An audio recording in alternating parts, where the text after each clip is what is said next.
it's a thing that showed up in a book, Emmy Knoebel, a German painter who makes a prolific amount of paintings and relief sculptures, and then he goes and installs them, and he'll install, and then in the installation somewhere there will be a stack of paintings up against the wall in front of each other, and then over here in another corner will be all the crates that those paintings were in, stacked up in another corner. The exhibition is the new painting.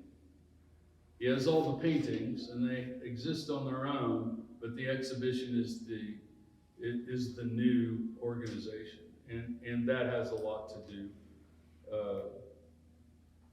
with what I've been doing. So deploying the kit of parts to compose out ambient sound environments, building gestural works from the other kits of parts, informed by the ambient environments, responding to subsets or small compositions and organizing larger ones.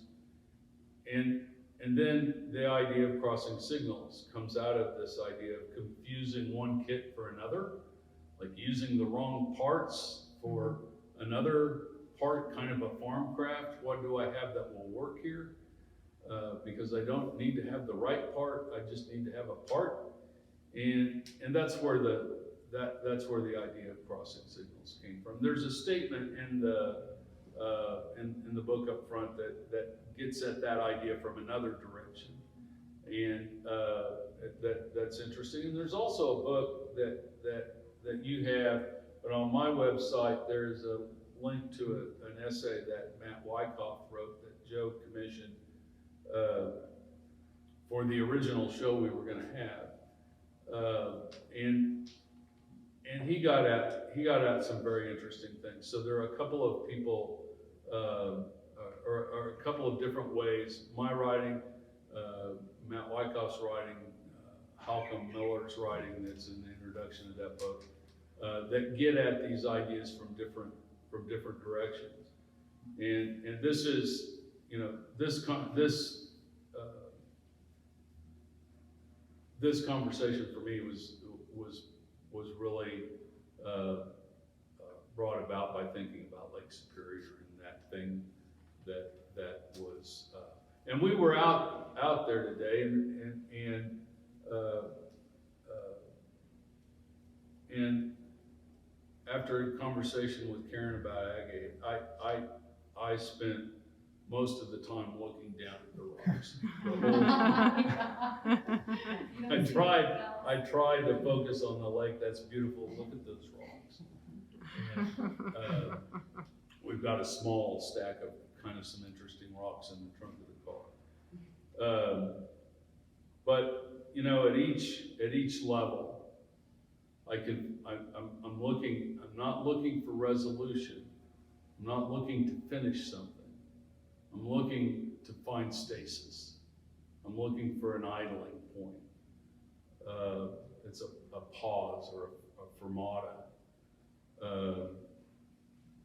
And I've tried to write about it a lot, but the work does it so much better. It's like I've made so much kinetic art in my life that is now a frame that I see everything in. So those pieces especially are kinetic to me. They are actively not moving, but they're pushing against the gravity that's trying to flatten them out. They are at work in stasis, and and if you think, okay, those are in stasis, those are doing something. Do other things do things too? It's like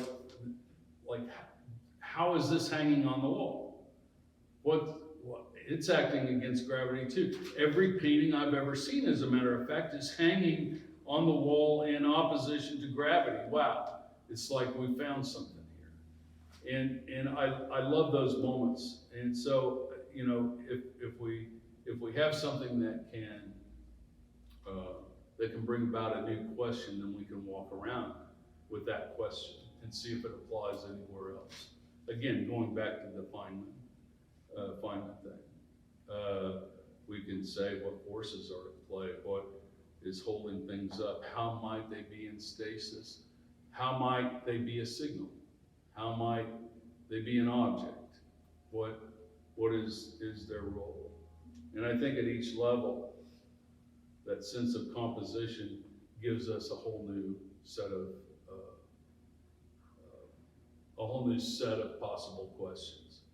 And I go back to the idea that I'm not really trying to resolve things, but trying to find that stasis. When I think about a conversation I had with Joe and an installation, two pair of installations that I did over 20 years ago at a gallery, at his gallery in Kansas City.